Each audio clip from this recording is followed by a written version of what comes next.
हरियाणा सरकार ने खराब मौसम और गुलाबी सुंडी के कारण कपास की फसल को हुए नुकसान की भरपाई के लिए 65 करोड़ रुपए का मुआवजा जारी किया है। कृषि मंत्रालय कंवरपाल ने बताया कि खरीफ 2023 के दौरान प्रभावित किसानों को यह राशि दी जा रही है।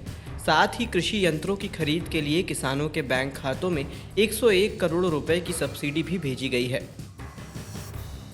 हरियाणा में बारिश के मौसम को देखते हुए भारत मौसम विज्ञान विभाग यानी कि आईएमडी ने किसानों के लिए फसल एडवाइजरी जारी की है।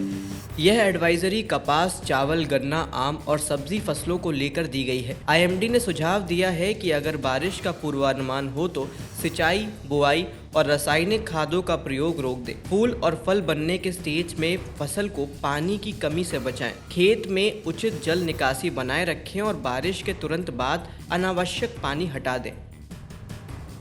उत्तर प्रदेश में लगातार उमस और गर्मी के बाद राहत की खबर आई है। राज्य में एक बार फिर से बारिश का सिलसिला शुरू हो गया है। राजधानी लखनऊ समेत कई जिलों में बारिश हो रही है और 31 जुलाई तक झमाझम बारिश की संभावना है। मौसम विभाग ने कई जगहों पर तेज बारिश का अलर्ट जारी किया है।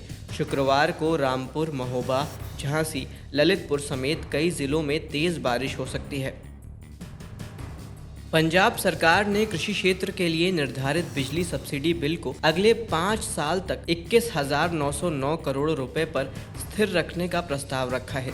इसके लिए कृषि पंप सेट को थर्मल से सौर ऊर्जा में परिवर्तित किया जाएगा, जिससे बिजली की खपत में गिरावट आएगी। वित्त मंत्री हरपाल चीमा ने बताया कि यह प्रस्ताव 16वें वित्त आयोग के सामने रखा गया है।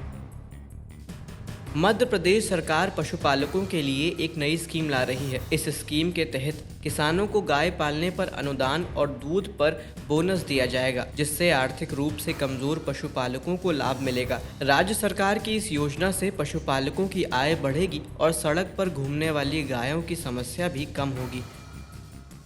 किसान धान, गेहूं और सब्जी की खेती के अलावा फूलों की खेती से भी अच्छा पैसा कमा सकते हैं। जरबेरा की खेती से किसान लाखों रुपए की कमाई कर सकते हैं। कई किसान जरबेरा की खेती से अच्छा लाभ प्राप्त कर रहे हैं। खास बात यह है कि सरकार जरबेरा की खेती के लिए किसानों को 50% तक सब्सिडी देती है, जिससे किसान कम लागत में अच्छी कमाई कर सकते हैं। महानगरों में जरबेरा की मांग अधिक है, जिससे यह खेती किसानी के लिए वरदान साबित हो सकती है। छत्तीसगढ़ और यूपी के कई किसान जरबेरा की खेती से अच्छा पैसा कमा रहे हैं।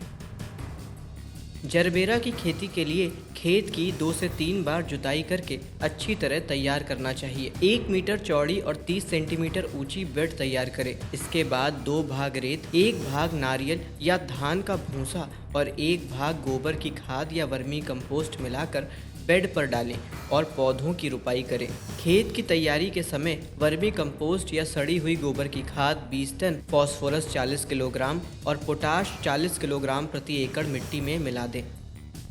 देश में सीवीड की खेती को बढ़ावा देने के लिए सरकार की कई योजनाएं भी चल रही हैं। पिछले 4 साल में देश में सीवीड का उत्पादन भी बढ़ गया है। राज्यसभा में पूछे गए सवाल के जवाब में मत्स्य पालन, पशुपालन और डेयरी मंत्री राजीव रंजन सिंह ने बताया है कि इस समय तमिलनाडु, गुजरात, महाराष्ट्र, आंध्र प्रदेश और केंद्र शासित प्रदेश लक्षद्वीप जैसे राज्यों, केंद्र शासित प्रदेशों में समुद्री शैवाल की खेती की जाती है। सीवीड की खेती लगभग 1354.79 हेक्टेयर क्षेत्र में फैली हुई है। पिछले 4 साल में PMMSY के तहत विभाग ने महाराष्ट्र सहित तटीय राज्यों, केंद्र शासित प्रदेशों में 193.80 करोड़ रुपए की समुद्री शैवाल खेती परियोजनाओं को मंजूरी दी गई है।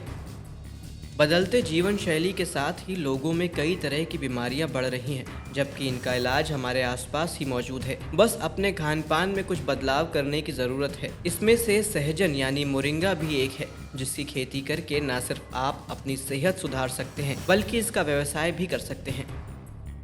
अश्वगंधा का मार्केट रेट 600 रुपये प्रति किलोग्राम तक है। किसानों को 350 से 400 रुपये प्रति किलो बीज की बिक्री रेट आसानी से मिल जाता है। अगर किसान 1 हेक्टेयर में खेती करते हैं और 50 किलोग्राम बीज का उत्पादन करते हैं तो प्रति हेक्टेयर 5 से 6 महीने में 20 लाख रुपए की कमाई हो सकती है। श्रम और लागत के रूप में 50,000 रुपये घटा भी दे तो किसानों को 1.5 लाख रुपए की कमाई आसानी से हो जाती है। इस वजह से अश्वगंधा की खेती किसानों के बीच लोकप्रिय हो रही है।